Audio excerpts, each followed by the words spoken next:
Hi aspirants, I hope you all are well. आप सभी स्वस्थ होंगे, तो आपकी दिवाली भी मंगलमय बीती होगी। तो आज का हमारा जो टॉपिक है वो है computer hardware. So computer hardware क्या है? देखिए, हमारी आसान भाषा में कंप्यूटर हार्डवेयर वो है जो हमें दिखता है, जो फिजिकली पार्ट है ना, जो फिजिकली पार्ट है कंप्यूटर के, जिन्हें हम टच कर सकते हैं, फील कर सकते हैं, ठीक है, वो है हमारा हार्डवेयर। तो इससे पहले हमने पढ़ा था कंप्यूटर सॉफ्टवेयर। तब मैंने आपको कहा था कि बिना हार्डवेयर के सॉफ्टवेयर का कोई काम नहीं और बिना सॉफ्टवेयर के हार्डवेयर का कोई काम नहीं। तो आज हम पढ़ेंगे आज हम पूरा लेक्चर कंप्यूटर हार्डवेयर ख़त्म करेंगे। सो जितना भी लेक्चर खींचेगा हम उतना जाएंगे, हम इसको पार्ट्स में डिवाइड नहीं करेंगे क्योंकि सिलेबस हमें जल्दी जल्दी कवर करना है। इतना भी जल्दी नहीं, आराम से करेंगे, कोई बात नहीं, हम अच्छे से पढ़ेंगे, ठीक है। तो आज हम स्टार्ट करते हैं कंप्यूटर हार्डवेयर से। तो कंप्यूटर हार्डवेयर है क्या, ठीक है। तो ये एक पिक्चर है कंप्यूटर हार्डवेयर की। ये हमारा है कंप्यूटर हार्डवेयर, ठीक है। तो इसमें सारे इनपुट डिवाइसेस, सारे आउटपुट डिवाइसेस, ठीक है, जो भी हमारे हमने पीछे क्लासेस में पढ़ा इनपुट डिवाइसेस, ठीक है। इनपुट, एक सेकेंड, हमने पढ़ा इनपुट डिवाइसेस, ठीक है, output devices, input devices, output devices, ये सारे कौन से हैं? कंप्यूटर हार्डवेयर, ठीक है। मॉनिटर आउटपुट डिवाइस है, स्पीकर आउटपुट डिवाइस है, कीबोर्ड इनपुट डिवाइस है, माउस इनपुट डिवाइस है, पावर सप्लाई ये भी एक हार्डवेयर है, ठीक है। इसे भी हम एज ए इनपुट मान सकते हैं, ठीक है। अगर पावर सप्लाई नहीं होगी तो हमारा कंप्यूटर नहीं चलेगा, ठीक है। हार्ड डिस्क होगी, sound card, VGA card, RAM होगी हमारी, सीपीयू हो गया, सीपीयू फैन हो गया, मेन बोर्ड जिसे हम मदरबोर्ड भी कहते हैं, ठीक है। डीवीडी रोम ड्राइव हो गया, हमारा सीपीयू हो गया, ठीक है। Read all in one internal हो गया। ये सब क्या है? हमारे हार्डवेयर हैं जिन्हें हम फिजिकली देख सकते हैं, फिजिकली टच कर सकते हैं। वो हमारे क्या है? कंप्यूटर हार्डवेयर, ठीक है। सो इसमें हमारे कुछ फैक्टर्स जो है, मेन कंपोनेंट्स हैं, कुछ फैक्टर्स पे ये डिपेंड है, ठीक है। अब देखते हैं कौन कौन से फैक्टर्स पे ये डिपेंड है। सबसे पहले आता है फॉर्म फैक्टर, ठीक है। फॉर्म फैक्टर क्या है कि एक फिजिकल कॉन्फ़िगरेशन है हमारे हार्डवेयर की, ठीक है। दिखने में कितनी डायमेंशंस हैं, कितनी मेजरमेंट है, ये सब है, ठीक है। कब जैसे हमारा डेस्कटॉप की कितनी मेजरमेंट है, लैपटॉप की कितनी है, टैबलेट की कितनी है, नोटबुक की कितनी है, जो हम फिजिकली देख सकते हैं, ठीक है। उसके बाद आता है प्रोसेसर। तो यहाँ पे हमारा प्रोसेसर क्या है? ठीक है, CPU. CPU is our processor, जिसे हम ब्रेन भी कहते हैं, ब्रेन ऑफ द कंप्यूटर, ठीक है। ये प्रोसेसर क्या है? सीपीयू। उसके बाद डाटा स्टोरेज। तो डाटा स्टोरेज में क्या है? जो भी हमारी मेमोरी है, ठीक है, जहाँ पे हमारा डेटा स्टोर होता है, ठीक है, जिसकी मदद से प्रोग्राम रन होते हैं, ठीक है। फाइल्स को हम सेव कर सकते हैं, फाइल्स को रन कर सकते हैं, एग्जीक्यूट कर सकते हैं। हमने पीछे स्टोरेज में पढ़ा, जब हमने मेमोरी पढ़ा, कंप्यूटर मेमोरी पढ़ा, मेमोरी ऑर्गेनाइजेशन पढ़ा, उसमें हमने पढ़ा कि स्टोरेज कैसे काम करती है, कैसे नहीं करती है। तो ये कहीं ना कहीं सारे हार्डवेयर में आते हैं, ठीक है। तो मेमोरी जो है वो एक हार्डवेयर ही है, ठीक है। पर उसमें हम डिजिटली, इलेक्ट्रॉनिकली, या फिर कैसे भी कह सकते हैं, प्रोग्राम की मदद से हम उसमें क्या करते हैं? डेटा को स्टोर करते हैं। वो एक हार्डवेयर है, उसमें हम अपना डेटा स्टोर करते हैं with the help of processor and system software, ठीक है। उसके बाद आता है ऑपरेटिंग सिस्टम। अगर हमारे पास ऑपरेटिंग सिस्टम नहीं है तो हमारा हार्डवेयर और सॉफ्टवेयर, हमारा हार्डवेयर किसी काम का नहीं, एप्लीकेशन सॉफ्टवेयर हमारे किसी काम के नहीं, ठीक है। हमने पढ़ा था दो किस्म के सॉफ्टवेयर होते हैं हमारे पास, ठीक है। सिस्टम सॉफ्टवेयर, ठीक है, मैं इसको शॉर्ट फॉर्म में लिखूंगा सॉफ्टवेयर, ठीक है। उसके बाद एप्लीकेशन सॉफ्टवेयर। तो हमारा, आप मुझे बताओ, आप इसको सोचिए, थोड़ा सा दिमाग पे जोर दइए, रिकॉल करिए कि ऑपरेटिंग सिस्टम कौन से सिस्टम में आता है। सोचिए इतनी देर, 5 सेकंड का टाइम लीजिए, ठीक है। तो ऑपरेटिंग सिस्टम हमारा सिस्टम सॉफ्टवेयर है, ठीक है। देखिए, जो भी ऑपरेटिंग सिस्टम होगा ना, ऑपरेटिंग सिस्टम पर ही लैपटॉप चलता है, कंप्यूटर चलता है, हमारा पीसी चलता है, ठीक है। हमारे पास ऑपरेटिंग सिस्टम नहीं होगा तो हम कुछ भी चीज़ ऑपरेट नहीं कर सकते, एप्लीकेशंस को रन नहीं कर सकते, ठीक है। उसके बाद हमारे पास आता है मॉनिटर। मॉनिटर होगा तो हम आउटपुट ले पाएंगे ना। आप आउटपुट देखोगे कहाँ? आपके सामने स्क्रीन होगी तो आप देख पाओगे। अभी आप जैसे भी मेरी क्लास देख रहे हैं या फिर आप फ़ोन पे देख रहे होंगे, लैपटॉप पे, टैब पे, कहीं भी, ठीक है। आपके पास स्क्रीन है, सामने मॉनिटर है तो आप देख सकते हैं, ठीक है। ये एक बहुत इंपॉर्टेंट डिजिटल फोटोग्राफी होती है। डिजिटल फोटोग्राफी कंप्यूटर में जब भी ये हम देखते हैं, किसी चीज़ को डिजिटली देखते हैं, ठीक है, तो ये बहुत इंपॉर्टेंट आउटपुट है, हमारा आउटपुट डिवाइस है। तो ये भी एक हार्डवेयर में आता है, ठीक है। उसके बाद हार्डवेयर में कंपोनेंट्स कौन कौन से हैं? हमने प्रोसेसर पढ़ा था, ठीक है। प्रोसेसर क्या है? देखिए, प्रोसेसर क्या है? प्रोसेसर हमारा सीपीयू होता है। सीपीयू को हमें ब्रेन ऑफ कंप्यूटर भी कहते हैं, ठीक है। ये हमारे सारे टास्क को परफॉर्म करता है कि मेमोरी कैसे वर्क करेगी, हमारा ऐप सिस्टम सॉफ्टवेयर कैसे वर्क करेगा, ठीक है। कहाँ पे कौन सी चीज़ को कैसे एग्जीक्यूट करना है, कौन सी इनपुट को कितने टाइम में एग्जीक्यूट करके हमें आउटपुट देना है, ठीक है। सीपीयू के आगे दो मेन कंपोनेंट्स आते हैं जिसे हम एएलयू बोलते हैं और कंट्रोल यूनिट बोलते हैं। एएलयू की फुल फॉर्म होती है arithmetical logical unit. Arithmetic logical unit ये रहा आपके सामने।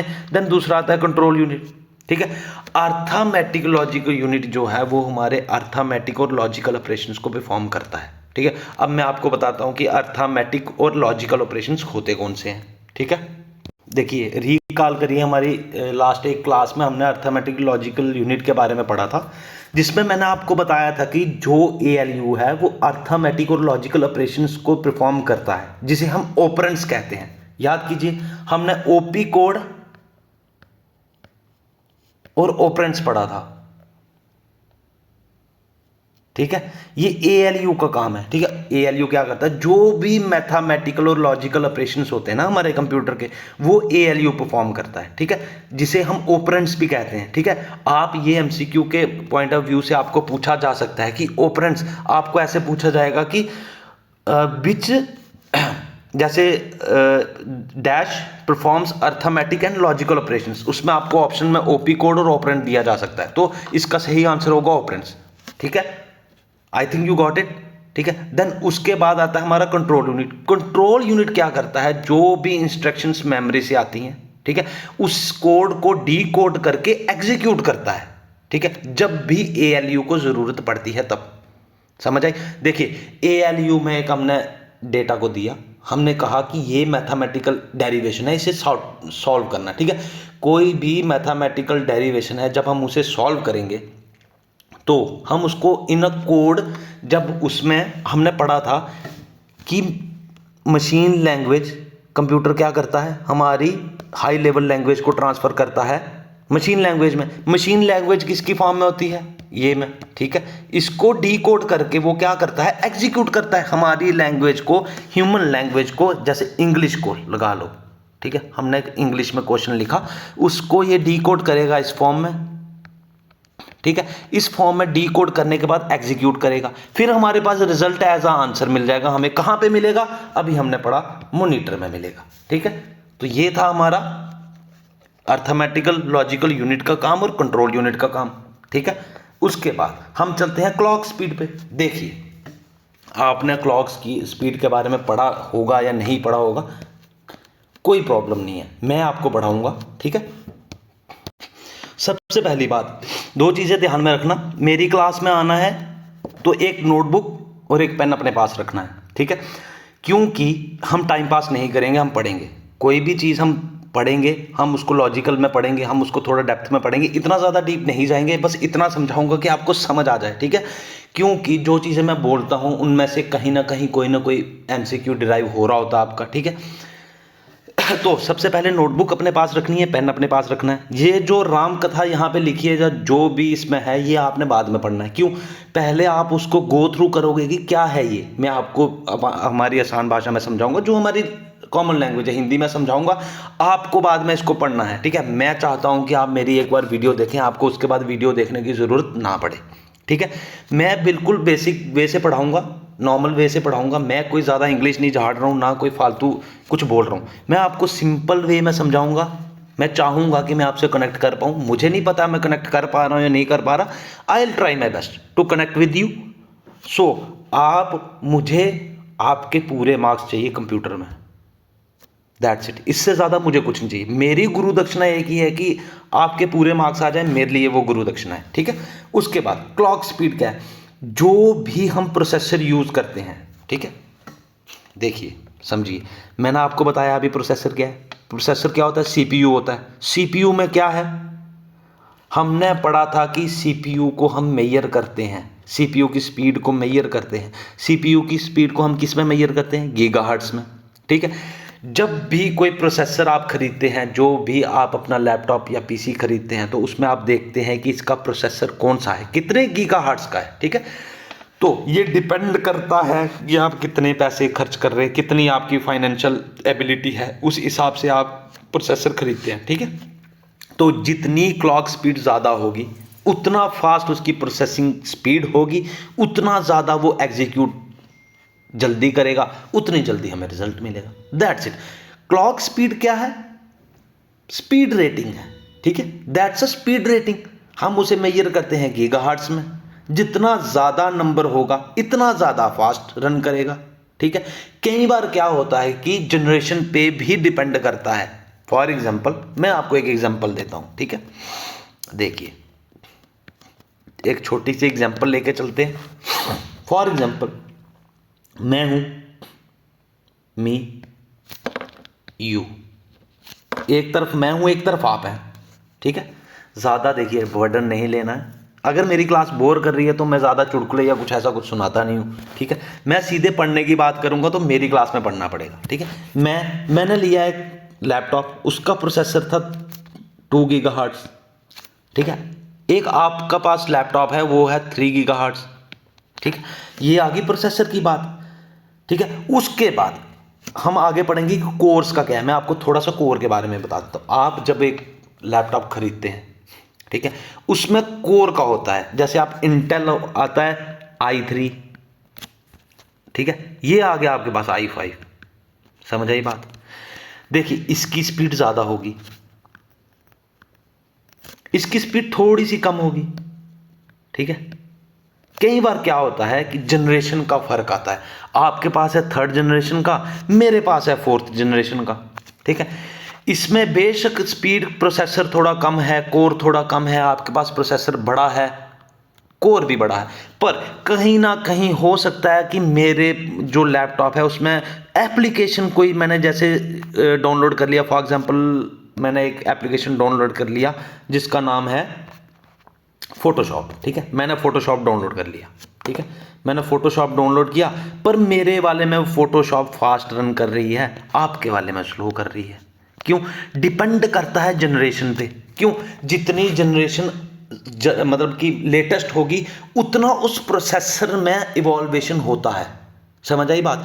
तो आपने डिपेंड नहीं होना है कि क्लॉक स्पीड से ही आपके कंप्यूटर की स्पीड ज़्यादा होगी, कोर से ज़्यादा होगी।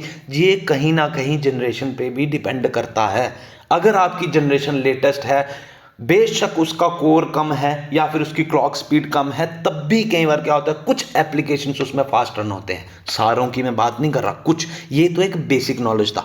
पर जब हम थ्योरेटिकली उसमें पढ़ते हैं तो थ्योरेटिकली ये पढ़ा जाता है कि क्लॉक स्पीड जितनी ज़्यादा होगी, उतना ज़्यादा फास्ट रन करेगा। नंबर ऑफ कोर्स जितने ज़्यादा होंगे, इतनी ज़्यादा प्रोसेसिंग फास्ट होगी, हम कंप्यूटिंग को जल्दी प्रोसेस कर पाएंगे, ठीक है। अभी देखिए, कहीं ना कहीं आप यहां भी पढ़ेंगे, कहीं ना कहीं लिखा होगा, ठीक है। यहां पढ़ते हैं, एक सेकंड, ठीक है। ये देखो, जितना प्रोसेस क्लॉक स्पीड ज़्यादा होगी उतना फास्ट होगा, ठीक है। उसके बाद नंबर ऑफ, ये देखिए यहां लिखा है both clock speed and number of cores is less important than chip generation. मैंने आपको बताया, तो अभी मैं आपको बताता हूं चिप क्या होती है। ये हमारी चिप है, दिस इज अवर चिप, ठीक है। ये हमारी चिप है, ठीक है। इस चिप में, एक सेकंड, ये नहीं, ये वाली है, ये हमारी चिप है, ठीक है। ये हमारी चिप है, ठीक है। इसमें ये रहा हमारे पास सीपीयू, ये रहा हमारा मेमोरी स्लॉट्स, ये हमारे एक्सपेंशन स्लॉट हैं जिससे हम एक्सपेंशन कर सकते हैं। क्या एक्सपेंड कर सकते हैं हम? इसमें ग्राफिक कार्ड्स इंस्टॉल कर सकते हैं, गेमिंग प्रोसेसर को इंस्टॉल कर सकते हैं, ठीक है। ये हमारा पूरा मदरबोर्ड है, ये होता है हमारा मदरबोर्ड। ये हमारी रोम की चिप है, इसे भी हम रिप्लेस करवा सकते हैं। हमें पूरा मदरबोर्ड रिप्लेस करना पड़ता है जब हमें कुछ ये फिक्स्ड वाली चीज़ें करनी पड़े। ये हमारा सीपीयू है, हम इसे भी चेंज कर सकते हैं। हमारे कुछ लैपटॉप्स ऐसे होते हैं, कुछ कंप्यूटर प्रोग्राम्स ऐसे होते हैं, कुछ मदरबोर्ड ऐसे होते हैं जिनमें हम सीपीयू को भी चेंज कर सकते हैं, और मेमोरी स्लॉट में हम मेमोरी को कम ज़्यादा कर सकते हैं। बस शर्त इतनी है कि आपको थोड़े ज़्यादा पैसे देने पड़ सकते हैं, ठीक है। ये हमारा एक्सपेंशन स्लॉट है। तो ये जनरेशन का हिसाब है, जैसी जितनी टेक्नोलॉजी फास्ट होगी, जितना अच्छी जनरेशन होगी, जितनी लेटेस्ट जनरेशन होगी, उतना आपका फास्ट कंप्यूटर होगा, ठीक है। दैट्स इट, इतनी सी बात है, ठीक है। आई थिंक कि आप इसको समझ पाए होंगे कि मैं क्या बात करना चाहता हूं, क्या बताना चाहता हूं आपको, ठीक है। उसके बाद हम आते हैं इसमें, ये हमारा हो गया नंबर ऑफ कोर्स। उसके बाद हम आएंगे चिप की जनरेशन पे, ठीक है। तो चिप की जनरेशन में क्या है, देखिए, जब भी कोई नई जनरेशन की चिप बनती है ना, उसमें क्या होता है कि जो चिप आर्किटेक्चर्स होते हैं ना, जो आर्किटेक्चर होता है जो उसको बनाता है, ठीक है, उसको फास्ट करने के लिए उसमें रेनोवेशंस होती रहती हैं, उसे रीडिज़ाइन किया जाता है। रीडिज़ाइन इसलिए किया जाता है कि वो फास्ट हो जाए, ठीक है। ये हमारी चिप रही। इसे फॉर एग्जांपल एक नया कोई आया बंदा, मैं आया, मैंने नई चिप बना दी, उसको मैंने रीडिज़ाइन कर दिया। रीडिज़ाइन किस लिए किया, क्यों, मैं उसकी स्पीड बढ़ाना चाहता हूँ, स्पीड बढ़ाना चाहता हूँ, ठीक है। अगर किसी चीज़ को, अगर हमें कंप्यूटर को फास्ट करना है तो उसकी क्लॉक स्पीड या फिर कोर डिपेंड नहीं करते, ठीक है। क्लॉक स्पीड मैंने आपको बताया, कोर क्या होते हैं मैंने आपको बताया, जितने ज़्यादा कोर्स होंगे उतनी ज़्यादा स्पीड होगी। लेकिन फिर भी जनरेशन पे कहीं ना कहीं कंप्यूटर की प्रोसेसिंग डिपेंड करती है कि हम कितना फास्ट इसको कर पाएंगे एग्जीक्यूट, और कितनी फास्ट हम चीज़ को ले पाएंगे, ठीक है। आज के टाइम में दो ही कंपनियां ऐसी हैं जो अच्छी चिप को बनाती हैं, एक है इंटेल और एक है एएमडी, ठीक है। देन आगे हम पढ़ते हैं मदरबोर्ड। तो यही आपका मदरबोर्ड है, ठीक है। मदरबोर्ड क्या है, मदरबोर्ड क्या करता है, जिसमें हमारी लॉट्स ऑफ चीजें कनेक्टेड हैं ईच अदर से। एक चिप होती है, आईसी होता है, इंटीग्रेटेड चिप बोलते हैं जिसे हम, ठीक है। तो ये चीज देखिए, मैंने आपको अभी आईसी की फुल फॉर्म बताई, इंटीग्रेटेड चिप, ठीक है। ये चीजें आपको नोट डाउन करनी है, इसमें आपको पीछे नहीं रहना है। मैं आपको लिख के दे देता हूं एक बार, आईसी, क्योंकि सब बच्चों को नहीं पता होगा। इंटीग्रेटेड चिप, ये हमने कहाँ पढ़ा था, इंटीग्रेटेड चिप, याद करिए। ये हमने जनरेशन्स में पढ़ा था कि कौन सी जनरेशन में इंटीग्रेटेड चिप आई थी, रिकॉल करिए और खुद को आंसर दीजिए कि इंटीग्रेटेड चिप्स कौन सी जनरेशन में आई थी, ठीक है। देन उसके बाद मदरबोर्ड में क्या क्या है, ठीक है। मदरबोर्ड में मैंने आपको बता दिया, डिपेंड करता है किस पे, जनरेशन पे, मदरबोर्ड का क्या होगा, कैसी परफॉर्मेंस होगी, ठीक है। कितना एडवांस उसकी टेक्नोलॉजी है, कितने एडवांस उसमें हार्डवेयर यूज़ किया गया है, समझ आई बात, ठीक है। जैसे ये देखिए, मैं इसको अलग अलग से हाईलाइट करूंगा। ये रहा हमारा सीपीयू, कितना प्रोसेसर हमारा कितना अच्छा है, उस पर रोम कौन सी पड़ी है, कितनी क्वालिटी की है, कितनी जीबी रोम है, एसएसडी है या एचएचडी है, ठीक है। उस पर डिपेंड करता है आपकी स्पीड, ठीक है। प्रोसेसर कौन सा है, सिस्टम सॉफ्टवेयर कौन सा है, मदरबोर्ड में ये सब चीज़ें इंस्टॉल की जाती हैं आपके यूज़ होने के लिए। आप इसको यूज़ तभी कर पाएंगे जब ये आपका मदरबोर्ड वर्किंग में होगा, ठीक है। तो मदरबोर्ड ये रहा हमारा, हमारे सामने। इसमें जो जो चीज़ें हमने पढ़ ली हैं कि मेमोरी स्लॉट्स है, एक्सपेंशन स्लॉट होता है, हमें कुछ एक्सपेंड करना है, ये हमारा सीपीयू आ गया, ये हमारा होल मदरबोर्ड है, ये आ गया हमारी रोम की चिप, ठीक है। उसके बाद हम पढ़ते हैं कि केस क्या है। केस है जो भी, ये वो केस है जो कंप्यूटर के पार्ट्स को क्या करता है, होल्ड कर सकता है, टुगेदर होल्ड करके रखता है कि पार्ट्स बिखर ना जाए, ठीक है। देखिए, जितना बड़ा केस होगा उतना बड़ा उसमें सामान होगा। आप फॉर एग्जांपल आप शॉपिंग पे गए, या फिर आपके पास एक बैग है, आपने कहीं जाना है, आप बैग पैक करोगे, जितना आपके पास सामान होगा उस हिसाब से आप बैग खरीदोगे। थोड़ा सामान होगा छोटा बैग होगा, बड़ा सामान होगा बड़ा बैग होगा। तो यही केस है, ठीक है। जितना केस होगा उसी हिसाब से इसमें ये सब होगा, ठीक है। उसके बाद हमारी आती है रैम। हमने रैम पढ़ लिया है कि रैम को हम रैंडम एक्सेस मेमोरी कहते हैं। रैम हमारी जो है वो कौन सी मेमोरी है, याद कीजिए, मुझे बताइए, वोलेटाइल है या फिर नॉन वोलेटाइल है। रैम हमारी वोलेटाइल मेमोरी है या नॉन वोलेटाइल मेमोरी है, जल्दी बताइए, जल्दी जल्दी सोचिए सोचिए सोचिए। रैम हमारी वोलेटाइल मेमोरी है जो फास्ट प्रोसेसिंग के लिए है, ठीक है, जल्दी से हम जब भी स्विच ऑफ होगा वो उड़ जाएगी, ठीक है। हमने रैम के बारे में पढ़ लिया, तो यही रैम है जो हमारे मदरबोर्ड में होती है, ठीक है। तो इसमें बताया गया है कि रैम कितनी अफोर्ड कर सकते हैं, कितने बिट की होती है, कितने जीबी की रैम, जितनी ज़्यादा चाहिए उतनी ज़्यादा आपको फाइनेंशियल अवेलेबिलिटी होनी चाहिए, जितने आपके पास पैसे हैं उस हिसाब से, ठीक है। ये आ गया हमारा, आगे ग्राफिक कार्ड क्या है। देखो ग्राफिक कार्ड जो है, ग्राफिक कार्ड जीपीयू की फुल फॉर्म क्या है, ये है ग्राफिक प्रोसेसिंग यूनिट, ठीक है। जी what is the full form of GPU, graphics processing unit, जिसे हम ग्राफिक कार्ड भी बोलते हैं। तो ग्राफिक कार्ड कैसा दिखता है, एक सेकंड, अगर हमारे पास पड़ा है या नहीं, हमारे पास ग्राफिक कार्ड नहीं है। तो ग्राफिक कार्ड क्या होता है, एक छोटा सा कार्ड होता है, यहाँ पे इंस्टॉल होता है, जहाँ ये एक्सपेंशन स्लॉट है, ठीक है, यहाँ पे ये इंस्टॉल होता है, ये हमने पढ़ा एक्सपेंशन स्लॉट, यहाँ पे हमारा ग्राफिक कार्ड इंस्टॉल होता है। तो ग्राफिक कार्ड आज कुछ लैपटॉप्स में इनबिल्ट आता है, कुछ में आपको खरीदना पड़ता है। ग्राफिक कार्ड का काम क्या है कि हमें हाई डेफिनेशन वीडियोस देखनी है या फिर 3D गेमिंग करनी है, तो उसके लिए हमारा ग्राफिक कार्ड जो है वो यूज़ होता है, ठीक है। ग्राफिक्स कार्ड का मतलब, ग्राफिक्स से आप समझ पा रहे होंगे कि जितनी ज़्यादा हाई क्वालिटी उतने अच्छे ग्राफिक्स, जितने अच्छे ग्राफिक्स उतनी अच्छा हाई क्वालिटी, उतनी अच्छी गेमिंग आप प्रोसेस कर सकते हैं। आपको 3D गेम्स खेलनी है, आपको 3D मूवीज़ देखनी है, आपको हाई डेफिनेशंस में वीडियो देखनी है, हाई डेफिनेशंस में कोई ग्राफिकल काम करना है, आपको प्रेजेंटेशंस बनानी है, जितने अच्छी ग्राफिक्स होंगे उतना अच्छा आपका प्रेजेंटेशन और उतनी अच्छी गेमिंग और उतनी अच्छी हाई डेफिनेशन वीडियो। तो ग्राफिक कार्ड का इतना ही काम है, ठीक है। तो आजकल क्या है, जब भी हम लैपटॉप को खरीदते हैं तो आप जाइए वहाँ पूछिए, तो वो पूछे, आप उनको पूछेगा कि ग्राफिक कार्ड पहले से इंस्टॉल्ड मिलेगा या फिर हमें इंस्टॉल करवाना पड़ेगा, तो उसी के हिसाब से आपको पैसे देने होते हैं। अगर ग्राफिक कार्ड प्री इंस्टॉल्ड है तो थोड़ा सा एक्सपेंसिव होगा आपका कंप्यूटर, अगर नहीं है तो आपको खुद से परचेज करके बाद में भी ऐड ऑन करवा सकते हैं, ठीक है। तो हार्ड ड्राइव क्या है, देखिए जो हार्ड ड्राइव है वो है रैम हमारी, ठीक है। ये डिपेंड करती है operating system to operating system, ठीक है। जो ऑपरेटिंग सिस्टम आप यूज़ कर रहे हैं उसमें कौन सी हार्ड ड्राइव पड़ी है। आजकल तो SSD आ गई है, ठीक है, आजकल तो हार्ड ड्राइव कोई यूज़ नहीं करता, सॉफ्ट ड्राइव सब यूज़ करते हैं। तो हार्ड ड्राइव थोड़ी सी स्लो है SSD से, ठीक है, ठीक है। हार्ड ड्राइव जो है वो थोड़ी सी स्लो है SSD से, सॉफ्ट, जिसे हम कहते हैं सॉलिड स्टेट ड्राइव, ठीक है। SSD की फुल फॉर्म क्या है, सॉलिड स्टेट ड्राइव, ठीक है। SSD से थोड़ी सी स्लो है हमारी HDD, ठीक है।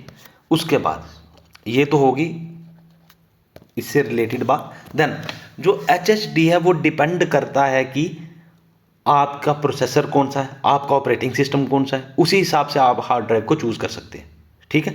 तो जो हमारी हार्ड ड्राइव है, आप बताइए ये वोलेटाइल मेमोरी है या नॉन वोलेटाइल है, तो ये नॉन वोलेटाइल है, ठीक है। ये शॉर्ट टर्म मेमोरी नहीं है, ठीक है, ये लॉन्ग टर्म मेमोरी है। आप इसको निकाल भी सकते हैं, डाल भी सकते हैं, रिमूवेबल है, ठीक है। उसके बाद आते हैं हम ऑप्टिकल ड्राइव पे। तो हमने ऑप्टिकल ड्राइव पढ़ा था, CD, DVDs, ब्लू रे डिस्क, ये सब कौन सी है, ऑप्टिकल ड्राइव्स। ये भी हमारे कंप्यूटर उसमें आती है, हार्डवेयर में आती है। उसके बाद पावर सप्लाई इज हार्डवेयर। देखिए पावर सप्लाई इज इनपुट, ठीक है। अगर आप पावर सप्लाई नहीं देंगे तो आपका लैपटॉप या कंप्यूटर बंद हो जाएगा। सबसे पहले जितनी अच्छी पावर सप्लाई उतना अच्छा एग्जीक्यूशन, उतना अच्छा प्रोसेसिंग, उतने अच्छे से आपका कंप्यूटर वर्क करेगा, ठीक है। उसके बाद आता है हमारे पास साउंड कार्ड। तो साउंड कार्ड क्या है, बेसिकली ये देखिए, एक सेकंड वेट कीजिए, ये आ गया हमारा हार्ड, ये आ गई हमारी मदरबोर्ड आ गया हमारा, ठीक है। इसको छोड़िए, मैं आपको साउंड कार्ड बताता हूँ, एग्जैक्टली साउंड कार्ड ये रहा हमारे पास साउंड कार्ड, ठीक है। ये हमारा साउंड कार्ड है, ठीक है। ये एग्जांपल है साउंड कार्ड की, ये हमारा पूरा साउंड कार्ड है। इसमें ये जो पोर्ट्स लगे हैं ना, ये माइक का पोर्ट है, ये ऑडियो का पोर्ट है, इसमें आप ऑडियो कनेक्शन दे सकते हैं, ठीक है। ये हमारा साउंड कार्ड है। तो ये साउंड कार्ड हम इसे कनेक्ट करते हैं CPU से, मदरबोर्ड से। ये देखिए इसका कनेक्टर, ठीक है, ये हम एक्सपेंशन स्लॉट में डाल सकते हैं। ठीक है, तो आप मदरबोर्ड को अपने हिसाब से भी डिज़ाइन कर सकते हैं, अपने हिसाब से जैसे आपकी ज़रूरत है, जो जो चीज़ें आपको चाहिए आप उसमें वो इंस्टॉल करवा सकते हैं या फिर निकलवा सकते हैं। ठीक है, आपको साउंड कार्ड अच्छा क्वालिटी का चाहिए, आप म्यूजिक के रिलेटेड काम करते हैं कोई, तो आपको साउंड कार्ड चाहिए। अगर आप म्यूजिक के रिलेटेड काम नहीं करते तो आपको क्या ज़रूरत है, अगर आपका ऑफिशियल वर्क है तो आपको मेमोरी ज़्यादा चाहिए होगी। बेसिकली देखिए, ये साउंड कार्ड हमने देख लिया, इसमें ये स्पोर्ट ब्रैकेट्स हैं, इंटरनल कनेक्टर्स हैं, हम इंटरनली जो भी कनेक्टिंग करेंगे। ठीक है, ये पीसीबी है, ये इलेक्ट्रॉनिक कंपोनेंट्स हैं। ठीक है, ये हमारे आईसीज हैं। ठीक है, ये एज कनेक्टर है। तो ठीक है, ये रहा हमारा साउंड कार्ड। तो हम जो भी चीज़ें हम इसमें क्या कर सकते हैं, हम अपने हिसाब से ढाल सकते हैं, अपने हिसाब से अपने लैपटॉप को रेनोवेट कर सकते हैं, मॉडिफिकेशन कर सकते हैं, कोई प्रॉब्लम नहीं। ठीक है, उसके बाद हमारे पास आ जाते हैं पोर्ट्स। पोर्ट्स क्या है, ये रहे हमारे पोर्ट्स, ये रहे हमारे पोर्ट्स। ठीक है, USB A type port, modem ethernet port, USB micro B port, display port आ गया हमारे पास, चार्जिंग पोर्ट ये आजकल आम है सी, ये रहा हमारा सी टाइप। ठीक है, ये रहा charging port, USB mini B port, USB type mini A port, ये आ गया माइक के लिए, ईयरफोन्स के लिए एचडीएमआई। ठीक है, थंडरबोल्ट टाइप सी, ये लाइटिंग केबल के लिए पोर्ट आ गया। ठीक है, ये हमारे पोर्ट्स हैं जिसके लिए हम हमारे इनपुट या आउटपुट डिवाइसेस को कनेक्ट कर सकते हैं, उन्हें हम पोर्ट्स कहते हैं। ठीक है, जहां भी हम अपने मॉडेम्स, प्रिंटर्स, माइक, कोई भी पेरिफेरल डिवाइस को कनेक्ट करेंगे वो हमारे पोर्ट्स हैं। ठीक है, ये रहे हमारे पोर्ट्स। देन आगे बढ़ते हैं, मुझे नहीं लगता पोर्ट में कुछ और पढ़ने लायक है। देन चलिए आगे, सबसे पहले हमारे पास आता है पैरेलल पोर्ट। अभी हमने पोर्ट्स देखे कौन कौन से हैं, तो पैरेलल पोर्ट्स कहाँ यूज़ होते हैं, मोस्टली प्रिंटर में यूज़ होते हैं। ठीक है, अभी हमने पीछे एक पोर्ट देखा, ये प्रिंटर के लिए यूज़ होता है। एक सेकेंड में आपको बताता हूँ।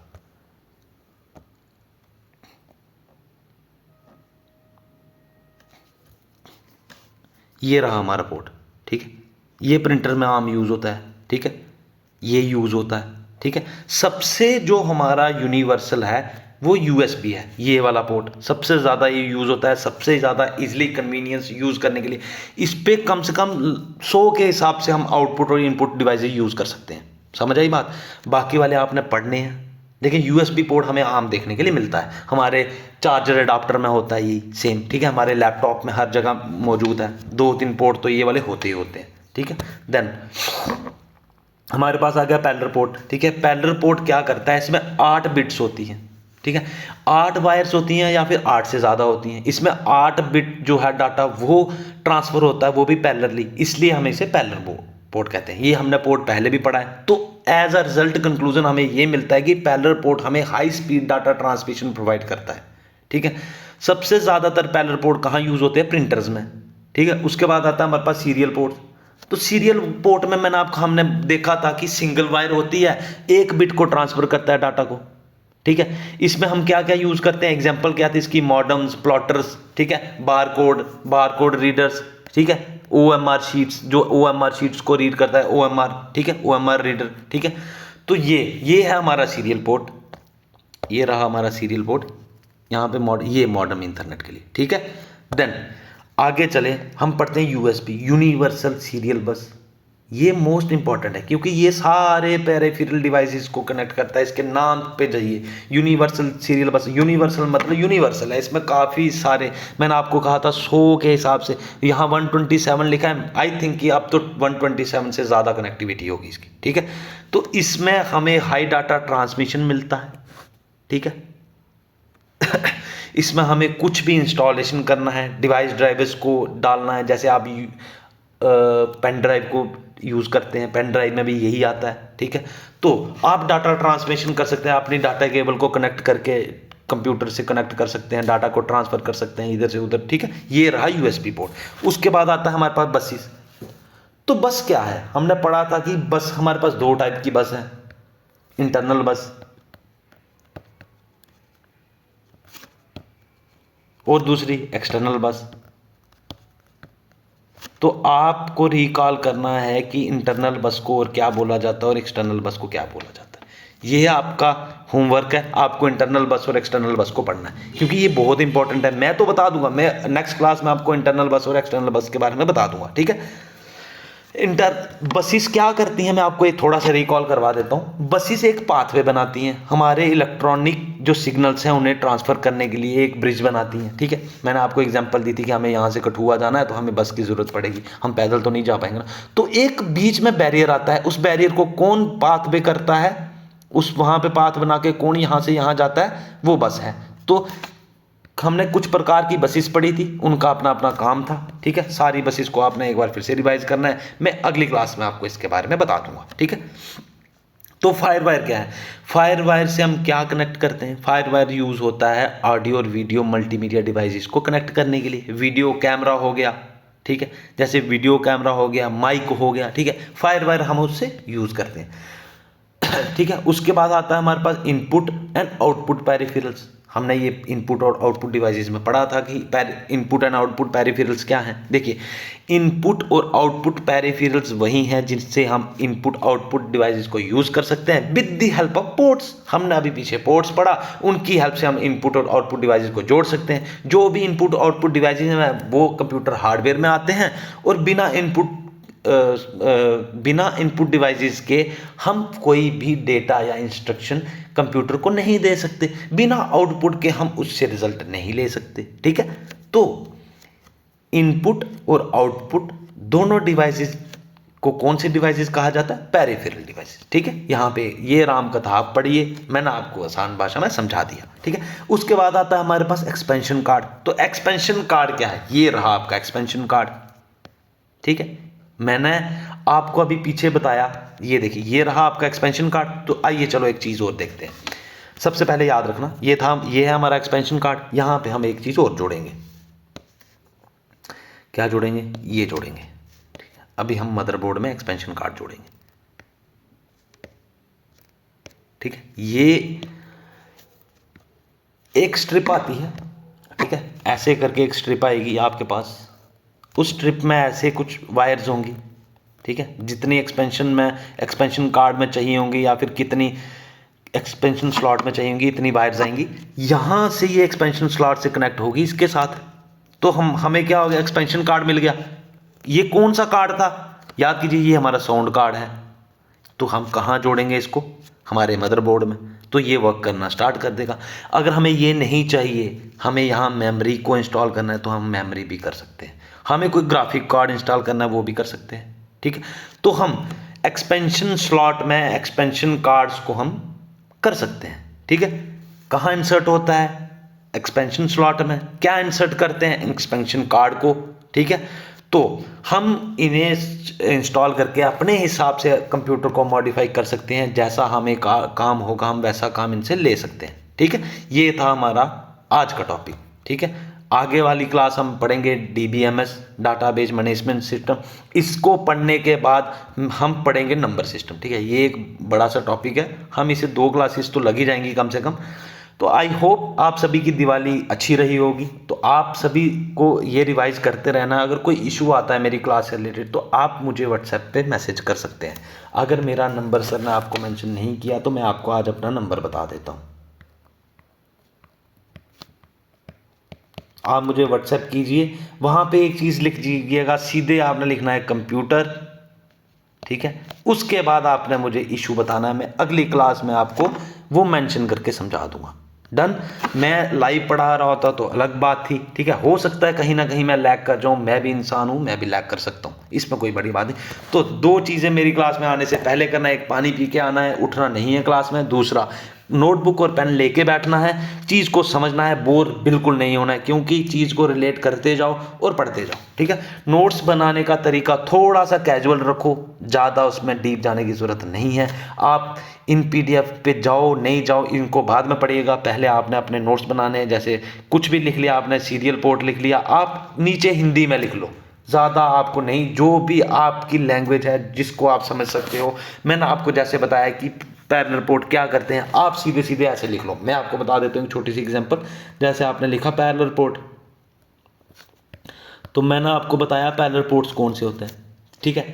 ये देखिए क्या करता है, 8 वायर्स होती हैं, ठीक है। ट्रांसफ़र क्या करता है, यहाँ लिख दीजिए ट्रांसफ़र 8 बिट डाटा, ठीक है, एक पॉइंट आ गया। दूसरा पॉइंट क्या आ गया इसको लेके, बताओ। हाई स्पीड ट्रांसमिशन है, हाई स्पीड ट्रांसमिशन, ठीक है। ये आ गया इंग्लिश में, हिंदी में लिख लो, ऐसे लिख लो, स्पीड, हाई स्पीड ट्रांसमिट करता है। सब लोग चैटिंग करते हैं, सब लोगों को पता है कि, सब बच्चों को पता है कि कैसे हिंदी लिखी जाती है, कैसे, ठीक है। आप इसमें अपने हिसाब से नोट्स बनाइए जो सिर्फ आपको समझ आए, बाकी वालों से आपको कोई लेना देना नहीं है, ठीक है। आपको अपनी क्लास पढ़नी है, अच्छे से पढ़नी है। तो दैट्स इट, आज की क्लास यहीं ख़त्म होती है। Have a nice day. तो कोई भी इशू होगा तो you can message me there. Okay, bye bye.